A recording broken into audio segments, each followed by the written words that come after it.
Bonjour. Bonjour. Alors, le parrain de la nuit des chercheurs n'est autre que le célèbre mathématicien Cédric Villani, qui a obtenu donc l'équivalent du prix Nobel des mathématiques. Il a choisi Dijon quand même pour venir ce soir. Ouais, c'est une grande histoire. Mais vous le mettez à contribution quand même. Ouais, c'est le but. Non, en fait, quand on a choisi la thématique pour la nuit des chercheurs partout en France, qui sont les idées, on en a parlé à Cédric Villani, qui est un mathématicien, mais qui fait aussi beaucoup de vulgarisation et qui s'intéresse beaucoup à ce sujet des idées. Donc je pense que c'est pour ça qu'il a eu envie d'abord de parrainer la nuit des chercheurs. Et puis, parrainer, c'était aussi visiter et voir ce que c'était. Et donc cette année, il est venu à Dijon. On verra bien où il ira l'année prochaine aussi. On pourra le rencontrer. Alors mais il faut on pourra déjà le s'inscrire. rencontrer. Voilà. Donc lui, il va visiter la nuit des chercheurs. Mais bon, il y a beaucoup de gens qui veulent le rencontrer.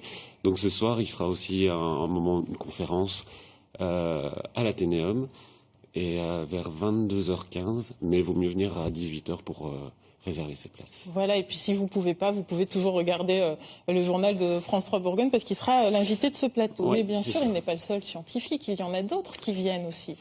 Ah, il y en a, je sais pas, il y en a 80, je crois, à Dijon, quand c'est même, ça. Donc ouais, il y a des scientifiques de toutes les disciplines, hein, des géologues qui vont nous parler de la Terre primitive, des astrophysiciens qui viennent de plus loin d'ailleurs, qui viennent d'Annecy, des gens qui travaillent en psychologie, et chacun autour de cette thématique idée, voir les idées préconçues sur certaines thématiques. Autour du sport, par exemple. Ah, vous nous en dites un peu trop parce que j'allais dire justement que Ça fait court. c'est un peu le grand écart entre, par exemple, alors pourquoi fait-on des recherches génétiques et quelles sont les idées reçues sur les filles qui jouent au foot? C'est un peu le but de la nuit des chercheurs. C'est un moment un peu magique. Une des seules fois dans l'année où on peut rencontrer des chercheurs, évoluer un petit peu dans des mondes différents, discuter, partager, débattre avec eux. Et donc l'idée, c'est de ne pas se contenter d'une seule thématique, mais vraiment de voir un peu une multitude de disciplines pour pouvoir se faire un peu une idée de tout ce qui se passe en ce moment en termes de recherche. Mais je crois également que vous allez faire une expérience avec le public qui viendra.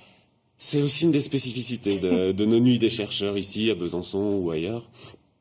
C'est de créer de véritables expériences. Parce que dans certaines disciplines, comme en psychologie, ils ont besoin de beaucoup de public. Et donc, dans le cadre de ces soirées, on a mis en place de véritables expériences autour du sport.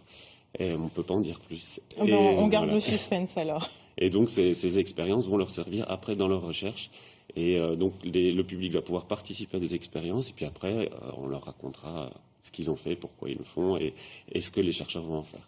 Ce que vous disiez aussi, c'est bien sûr l'objectif de la manifestation, c'est de faire en sorte que les chercheurs et le public se rencontrent, mais on le voit sur la photo dans une atmosphère particulière et c'est là que vous intervenez. Oui, en fait, nous, on a envie de créer un moment un peu spécial, un peu magique. On a envie de casser les frontières entre les chercheurs, entre le public. Exit la blouse blanche. Voilà, donc chacun fait un pas vers l'autre, quoi. Les chercheurs sortent de leur laboratoire, le public vient à l'université, bon, ici à Dijon, dans différents lieux. Et moi, mon travail, c'est de préparer les chercheurs en amont, de comprendre, de m'approprier leur sujet, et puis après de créer des environnements, une sorte de mise en image, en fait. Une mise en image de leurs recherches et dans lesquelles eux vont évoluer avec le public. Et ça, c'est donc sur le campus de Dijon avec différents rendez-vous. Il y aura des speed searching, il y aura plein de choses à voir et donc à faire. Mais il y a également le campus de Besançon. Oui, Besançon avec Dijon, on fait partie des tout premiers depuis 11 ans à organiser la nuit des chercheurs en France.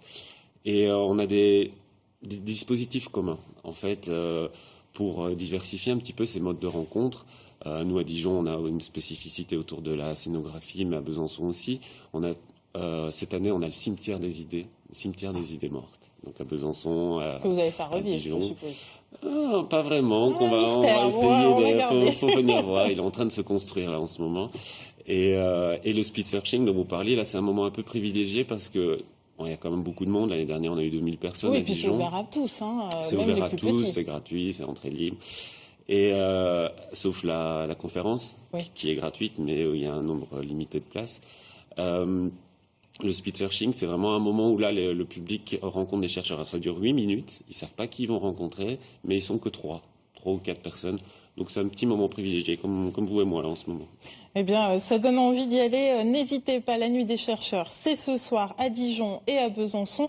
Et puis, j'ajoute également que c'est l'occasion de fêter les 70 ans de l'INRA Franche-Comté. À la gare en ce moment, vous pouvez aller. Ils ont commencé depuis 9h ce matin.